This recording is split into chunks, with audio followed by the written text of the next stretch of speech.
l'hypercholestatie constitue une urgence diagnostique et thérapeutique. C'est un motif qui doit être bien maîtrisé par tous les chirurgiens pédiatres afin d'éviter de mettre en péril le pronostic vital des enfants consultants pour des hypercholestatiques.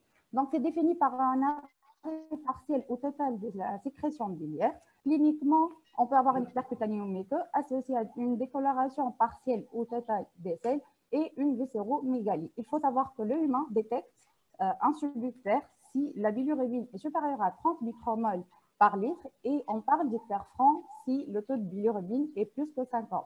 Les étiologies des ictères cholestatiques chez l'enfant sont diverses et multiples. Et donc, la biologie, elle va confirmer la cholestase, un taux de bilirubine conjugué qui est supérieur à 70% du taux de bilirubine total. Et bien sûr, la biologie va permettre d'évaluer les répercussions de cette cholestase, la malabsorption vitaminique, l'hypoalbuminémie. Et la radiologie, c'est un pilier pour l'exploration diagnostique ainsi que thérapeutique, parce que parfois, on est moins invasif et on opte pour un traitement par radiologie interventionnelle. Donc, comme on l'a dit dans cet exposé, on va parler uniquement d'école chirurgicale où l'obstacle siège entre les canaux biliaires intrahépatiques jusqu'à la papille. Donc, premier volet, les cholestases survenant chez le nouveau-né. Donc, c'est un ictère cutanéo-muqueux qui survient ou qui se prolonge au-delà de 10 jours de vie, associé à une décoloration des selles avec des urines foncées. Bon, je remets pratiquement le même schéma pour insister sur la coloration des selles. Là, c'est une coloration anormale des selles, blanc mastic, beige, jaune pâle. Il faut éviter l'erreur que ces selles soient mélangées avec des urines foncées et qui peut donner faussement des selles colorées. Donc, deux entités qu'on peut en parler différemment en fonction de l'aspect des voies biliaires à l'échographie. Soit nous avons des voies biliaires dilatées, soit dans l'autre cas, il n'y a pas de non-visualisation des voies biliaires intra- ou extra-hépatiques. Et là, c'est l'urgence extrême de diagnostiquer et bien sûr de traiter une éventuelle atrésie des voies biliaires. Donc, cette pathologie va être détaillée au long et en large par ma collègue et mon amie Carmen. Donc, je vais parler brièvement. Donc, c'est une cholangiopathie inflammatoire progressive et obstructive. C'est une urgence diagnostique et thérapeutique avant l'évolution vers la cirrhose. En deuxième lieu, je vais parler de la lithiase de la voie biliaire principale. Ces lithiases acétates sont toujours des types pigmentaires, c'est des petits calculs noirâtres, friables, avec possibilité de calcification et qui surviennent sur voie biliaire normale. On peut retrouver certains facteurs favorisants comme la prématurité, l'infection en particulier à Escherichia coli, la déshydratation, l'alimentation parentérale, les hémolyses, l'incompatibilité photomaternelle, les traitements par furosémie et le diabète maternel. Il faut savoir que dans plusieurs cas, aucun facteur favorisant n'a été retrouvé.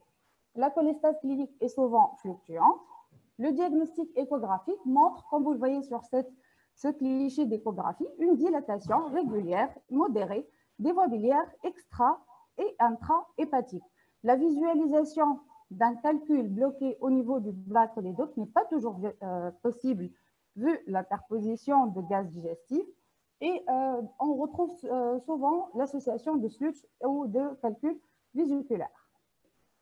Donc, la résolution spontanée dans un délai d'environ 2 à 3 semaines est généralement le mode d'évolution de ces lithiases. Mais il faut toujours insister en l'absence de complications. Cette migration de calcul peut être repérée cliniquement par un épisode de crise de douleur abdominale.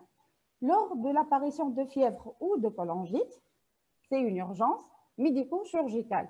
Premièrement, il faut réanimer l'enfant, prescrire une antibiothérapie adaptée à visée digestive et après programmer la prise en charge chirurgicale, soit par voie mini-invasive, donc radiologie interventionnelle, cholangiographie percutanée, ou bien par voie chirurgicale, une cholestectomie avec cholédocotomie et extraction du calcul. Là, vous voyez sur cette cholangiographie faite par voie transvésiculaire, une opacification de tout l'arbre biliaire, intra- et extra-hépatique, avec arrêt pupillaire en amont d'un calcul. Donc, après un lavage des voies biliaires, vous voyez la progression de produits de contraste dans le duodénum. Donc, en cas d'échec, on va aller vers la cholédocotomie avec la cholestectomie. Donc, pour résumer, en cas de lithiase de la voie biliaire principale chez le nouveau-né, en l'absence d'infection, on se permet de surveiller le nouveau-né entre 8 à 15 jours, car on peut avoir une élimination spontanée. Si ce délai est dépassé, donc on va passer dans ce cas de figure, une cholestase persistante ou une cholangite. Là, on va indiquer une cholangiographie par voie percutanée et on a 80% de chance d'avoir un passage du calcul, une libération de cette voie biliaire qui est obstruée. Dans le cas d'échec, on va passer à la chirurgie ou en cas de non-disponibilité de radiologie interventionnelle, on peut passer directement à la chirurgie. Donc, la troisième étiologie de cholestase chez le nouveau-né, la perforation spontanée des voies biliaires. Elle survient chez l'enfant entre 1 semaine à 4 ans, mais elle est beaucoup plus fréquente dans la période néonatale. Elle peut être un mode de révélation d'un kyste dicholédoque ou parfois elle survient sur des voies biliaires extra-hépatiques non dilatées. Sa pathogénie est encore inconnue. Le siège de la perforation, dans presque tous les cas, se situe au niveau de la jonction entre le canal cystique et le canal hépatique commun. S'agit-il d'une petite zone de faiblesse? Peut-être, mais il y a d'autres sites de perforation qui ont été rapportés, à savoir le canal hépatique commun, la vésicule biliaire et voire même le canal cystique. Le tableau clinique, il varie donc d'un tableau abdominal aigu vers la découverte de cette perforation dans un tableau de cholestase chronique. En cas de révélation aiguë, on va avoir un tableau de péritonite biliaire, une acide biliaire.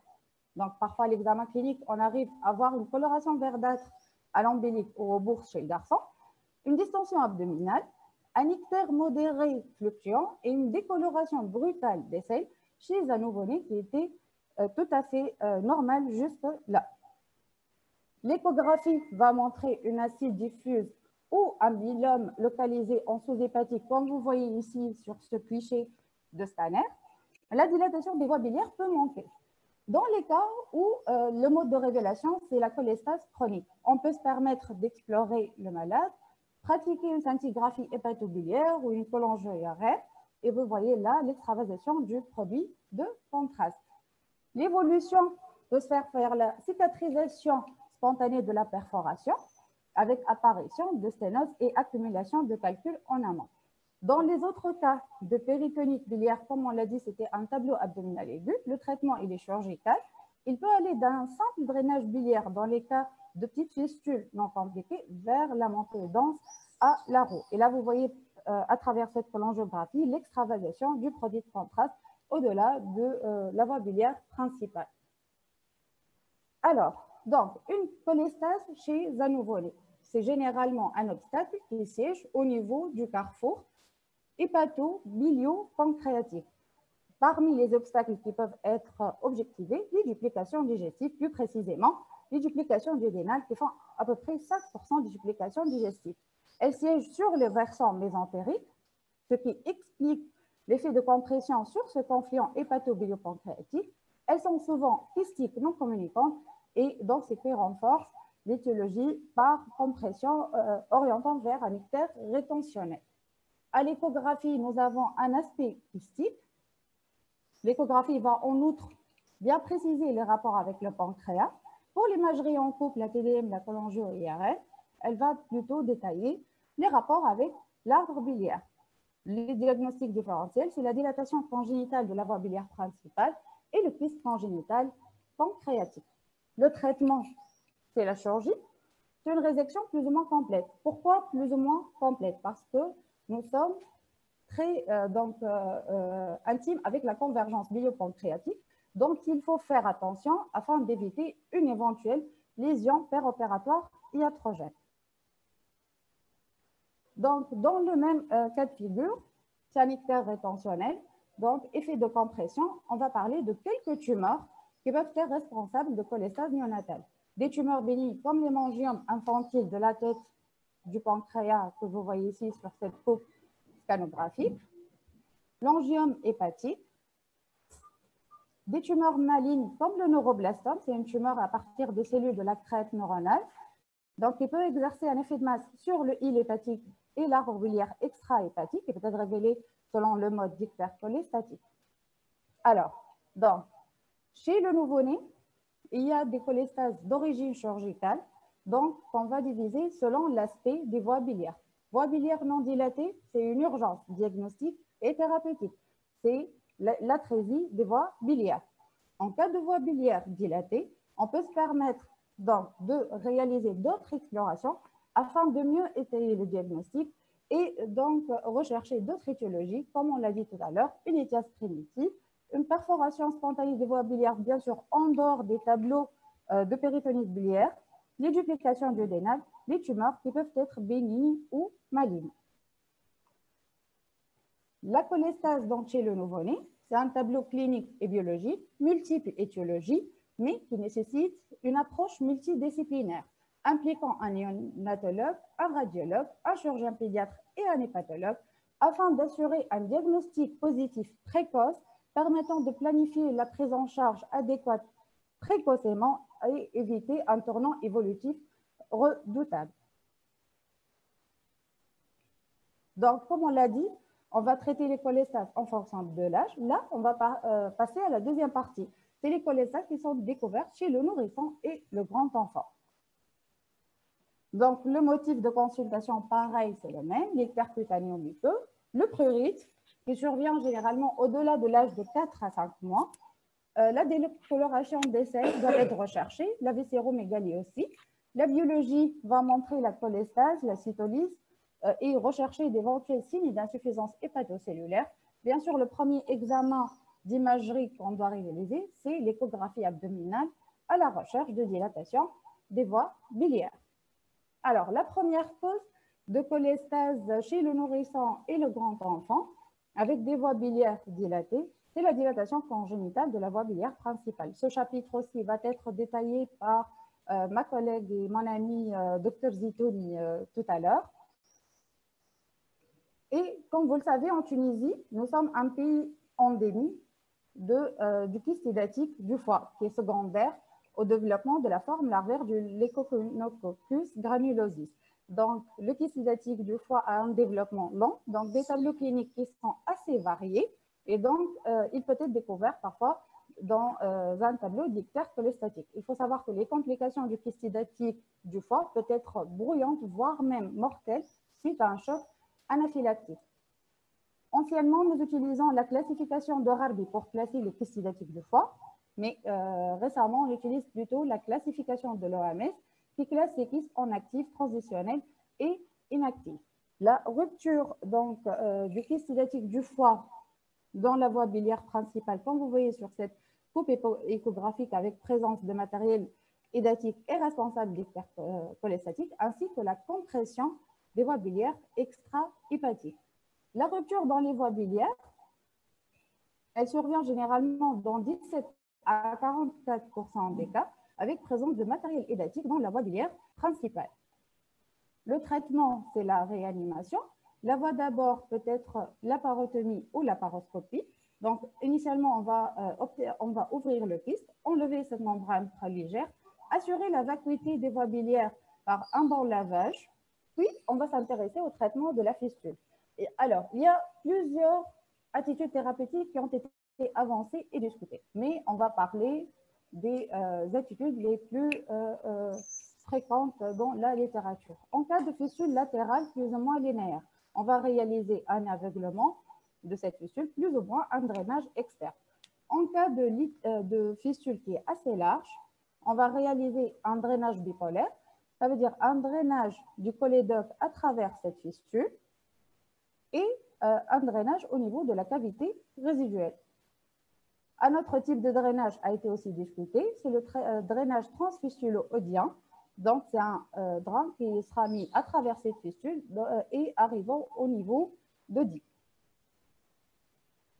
La CPRE a sa place en matière de kyste hydatique du foie rompu. Elle peut traiter les complications post-opératoires, notamment lors de la présence d'une petite fistule avec persistance de débit de bile. Donc, ça va permettre de diminuer la pression au niveau de l'arbre biliaire en amont dans l'espoir d'assécher cette petite fistule et de traiter en urgence un kyste hydatique avec du matériel hydatique enclavé au niveau de la voie biliaire principale, donnant le temps de programmer ultérieurement la cure de kyste.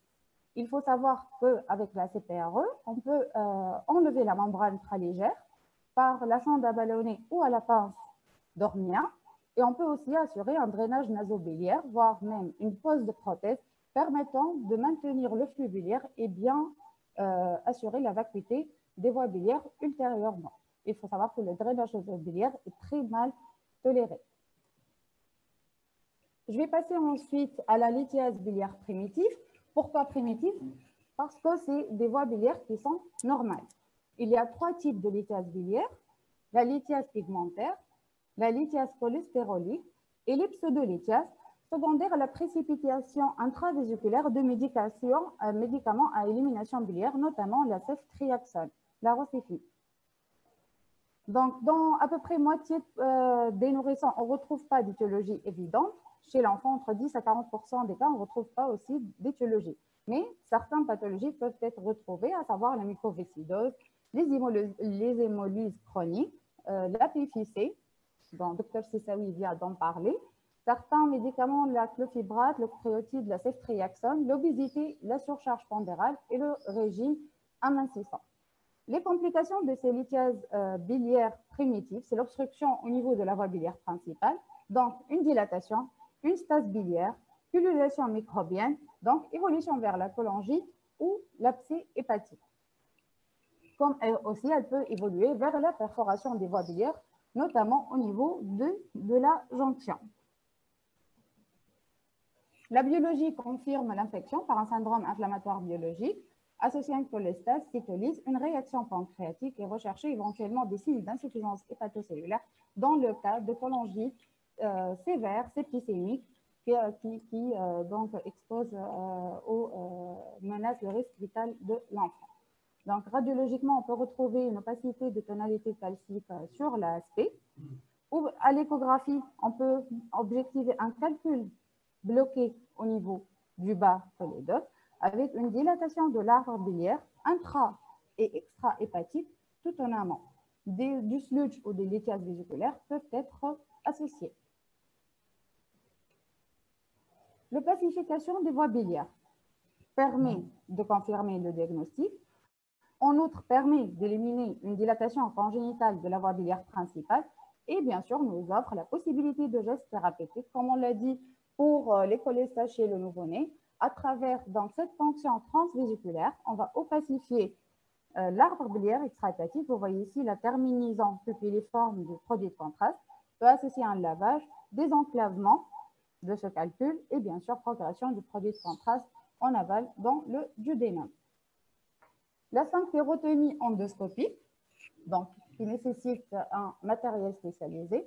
Donc, c'est un calcul généralement enclavé au niveau de l'ampoule de Vater. Donc, on va faire une sphinctérotomie. On va enlever ce calcul, faire un lavage des voies biliaires, lavage et drainage des voies biliaires. Donc, pour la lithiase de la voie biliaire principale, le traitement doit être le plus conservateur possible.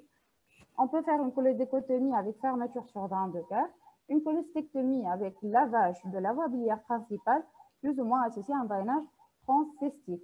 Là, vous voyez, là, c'est sur une voie laparoscopique. Donc, après avoir clampé le canal cystique, une cholédocotomie a été réalisée. Là, vous voyez l'extraction de la lithiase au niveau de la voie biliaire principale et là, la fermeture sur drain de cœur. Donc, comme on l'a vu tout à l'heure, les tumeurs aussi peuvent réaliser un obstacle au niveau du confluent hépato-bilio-pancréatique. On va commencer par les tumeurs malignes. La plus fréquente, la tumeur maligne primitive chez le foie, l'hépatoblastome, dont l'âge médian au diagnostic est d'environ 18 mois, mais dans 95% des cas avant l'âge de 4 ans. C'est une tumeur de type embryonnaire qui peut se voir lors d'un ictère, voire même d'une masse hépatique, comme vous voyez sur ce schéma de vue sur abdominal. Les alpha-fetoprotéines sont élevées dans 90% des cas. À la radiologie, nous allons retrouver une volumineuse masse, des costructures solides, hyper-échogènes. L'imagerie en coupe, le scanner et ou l'IRM va permettre, premièrement, de localiser la tumeur par rapport à la segmentation hépatique et la recherche d'atteinte vasculaire. Donc, le traitement, ce sera une chimiothérapie préopératoire pendant 2-3 mois. Puis, on va programmer la chirurgie qui vise à enlever la quasi-totalité ou la totalité du tissu tumoral tout en conservant les pellicules nécessaires à l'irrigation ou drainage et au drainage du foie restant. Là, vous voyez sur une vue préopératoire d'un hépatoblastome. Là, c'est lors de la dissection du pédicule hépatique. Donc, on peut proposer une hépatectomie droite ou gauche ou une lobectomie droite ou gauche en fonction de la localisation de la tumeur après évaluation post-chimiothérapie, comme on peut parfois proposer des segmentectomies ou bisegmentectomies. L'hépatocarcinome, c'est des tumeurs qui surviennent généralement chez l'enfant entre 10 à 15 ans, survenant donc sur un foie qui n'est pas sain.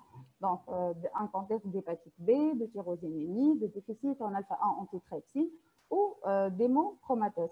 La clinique, pareil, c'est une masse abdominale au niveau de l'hypocondre droit et la sécrétion d'alpha-fœto n'est pas toujours retrouvée. Donc, comme vous voyez ici sur l'IRM, c'est un nodule procéréos lors de T12 au temps artériel. Donc, le carcinome hépatocellulaire a une chimiosensibilité médiocre, donc chimiothérapie néoadjuvante, puis une chirurgie carcinologique, mais le pronostic reste réservé. D'autres tumeurs qu'on peut retrouver qui sont très rares, mais on va juste les citer, les tumeurs neuro-endocrines de la voie biliaire, les hémopathies, elles sont assez fréquentes, donc, donc la localisation près de l'huile hépatique avec compression des voies biliaires extra-hépatiques peuvent être diagnostiquées lors d'un ictère cholestatique, à savoir le lymphome ou la leucémie. Le rhabdomyosarcome des voies biliaires, les tumeurs pancréatiques. Donc, toutes ces tumeurs peuvent être révélées selon le mode d'ictère, plus ou moins une hépatomégalie, par infiltration ou compression des voies biliaires intra-extra-hépatiques par la tumeur. Donc, on va passer aux ictères cholestatiques survenant chez le nourrisson et le grand enfant suite à un contexte de traumatisme abdominal.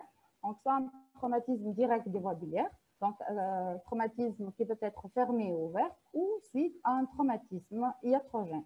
Les circonstances de découverte, c'est la péritonite biliaire, ou bien un abcès ou un bilome intra- ou sous-hépatique. Le traumatisme iatrogène peut être occasionné lors d'une biopsie hépatique, percutanée ou transjugulaire, lors d'une embolisation artérielle ou bien une lésion de la voie biliaire principale lors d'une cholécystectomie. Vous voyez ici, c'est la disposition anatomique qui peut parfois induire en erreur ou être à l'origine de ce traumatisme. Vous voyez là l'abouchement du canal cystique qui est tout près du canal hépatique commun. Vous voyez là, on peut arriver même à amputer le canal hépatique commun ou parfois, c'est une amputation latérale. Le traitement en cas de péritonite biliaire, c'est l'exploration chirurgicale, le lavage, la simple suture et le drainage de cette plaie des voies biliaires, bien sûr, si elle est bien individualisée et de petit calibre. Dans le cadre de bilome ou abcès hépatique, nous allons indiquer un drainage percutané, écho ou scanoguidé. L'endoscopie garde toujours sa place, un drain biliaire transpapillaire associé ou non à une sphinctérotomie ou la pose d'un drain nasobiliaire.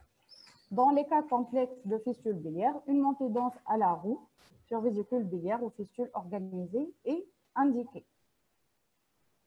Le focus du pancréas, donc, c'est des collections liquidiennes riches en amylase.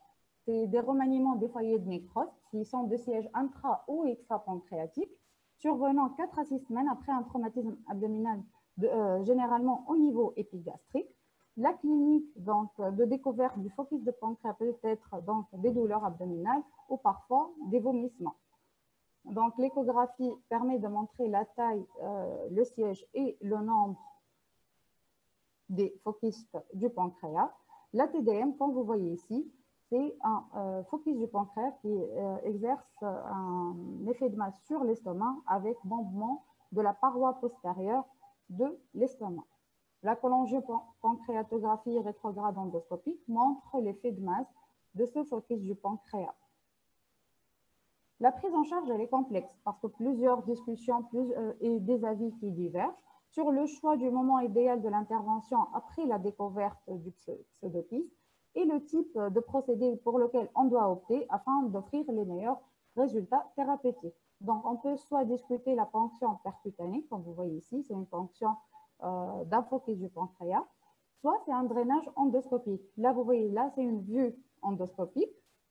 Là, c'est une ponction au niveau de la paroi postérieure de l'estomac, une dilatation à la sonde au ballonnet, et puis la pose d'un drap en double cochon permettant de garder le passage des sécrétions de sophophis de pancréas dans l'estomac. Donc, c'est un drainage transmural, comme on peut réaliser un drainage transpapillaire. Quant à la chirurgie, c'est pratiquement le même principe, mais c'est la voie d'abord qui change. Donc, on peut discuter un drainage interne par une kystogastrostomie. Là, vous voyez sur cette vue de profil, une kystoduodénostomie ou une kystojejunostomie. Donc, on va parler des cavernes en porte. C'est une obstruction du tronc-porte qui est idiopathique dans 60% des cas. Elle est non idiopathique, donc dans les 40% restants, secondaire à la pose d'un cathé de la veine ombilicale, une emphalite, un traumatisme au pli chirurgical. Alors, pour définir le caverne en porte, donc c'est un tronc-porte qui est obstrué, remplacé par un peloton vasculaire, comme vous voyez ici, avec développement de circulation collatérale. Vous voyez la dilatation veineuse en amont. Le caverne en porte peut se compliquer de cholangiopathie, comme vous voyez ici sur cette cholangiographie. Le traitement, il est chirurgical. Dans les cas où, après avoir déjà prescrit le traitement médical, plusieurs types de shunts ont été utilisés, mais la plupart des chirurgiens optent pour la reperfusion portale, donc une reperfusion du foie par la branche portale gauche à travers le récessus rex, afin d'éviter les séquelles de court-circuiter le foie. Là, c'est une vue péropératoire d'un shunt mésentérique-rex. Là, c'est le récessus rex. Là, c'est le greffon jugulaire interne branché déjà sur la veine mésentérique supérieure. Donc, pour récapituler les cholestases survenant chez le nourrisson et le grand enfant, nous avons la dilatation congénitale de la voie biliaire principale, le kyste hydatique du foie compliqué de compression des voies biliaires ou de rupture dans les voies biliaires, la lithiase de la voie biliaire principale, les tumeurs, le contexte post-traumatique et le cavernum porte. Pour conclure, donc les cholestases chez l'enfant, c'est une urgence diagnostique et thérapeutique. Les causes chirurgicales extra-hépatiques, donc une cholestase qui sont fibrogènes, donc le retard de prise en charge expose au risque de cirrhose, qui sont des lésions histologiques non récupérables. La chirurgie, quand elle est faite à temps, permet de relever l'obstacle et la reprise de flux biliaire. Il faut une bonne collaboration entre chirurgien pédiatre, radiologue, réanimateur, hépatologue et néonatologue afin d'améliorer la qualité de vie de ces enfants. Et je vous remercie. Merci. Merci.